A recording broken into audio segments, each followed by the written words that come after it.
Welcome back. A lawmaker in California is proposing new legislation that would ban the controversial affluenza defense in his state. You might recall it was that defense that led to a Texas teenager, Ethan Couch, getting no jail time last year after a deadly drunk driving crash.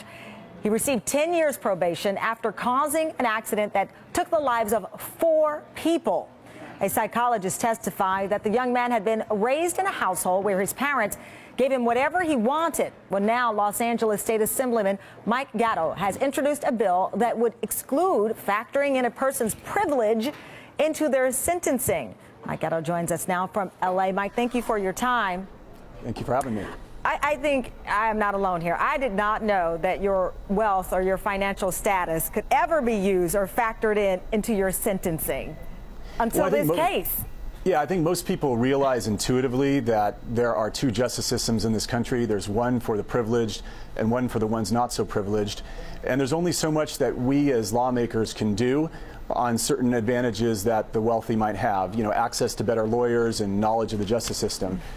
But you're right, when these things start to be described as syndromes that are akin to handicaps, the notion that a spoiled upbringing is a handicap, I think it's appropriate for the legislatures to step in and do something about it. Was this your first time hearing such a case? I mean, reading this kid's background, the therapist who testified that he suffered from affluenza pointed out that his parents taught him that rather than apologizing, you would give someone something or pay someone, and that he lived in a home where the mother simply focused on the accumulation of goods and luxury as opposed to a moral barometer or moral compass that would be needed, I imagine, in parenting any kid.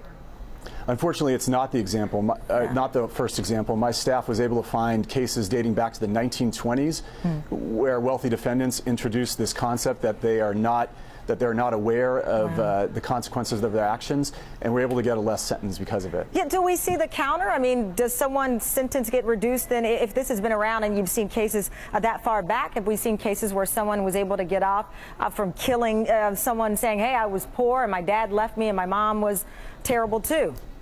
Well, it depends. I think our laws need to reflect society's values, and most people in society say that this notion that a spoiled upbringing somehow entitles you to a lesser sentence is ridiculous. Yeah. There's ample precedent for society, through our lawmakers, stepping in and limiting these ridiculous defenses.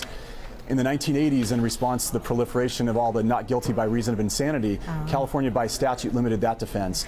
And there's other examples as well. I cannot imagine you're getting a lot of people who are opposed to this idea, but I'll have to ask it. What kind of support are you getting?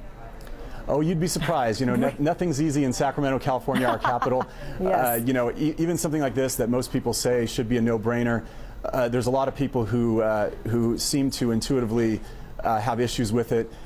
Our law is written very clearly. The proposal we have just says that evidence of an affluent or overly permissive upbringing should not be entered or considered by a court of law at any phase for, its sentencing or at the trial phase by a defendant or a defense attorney. All right, we'll see where this legislation goes, Mike. I really appreciate you joining us today. Thanks a lot. Thanks for having me. We'll be right back.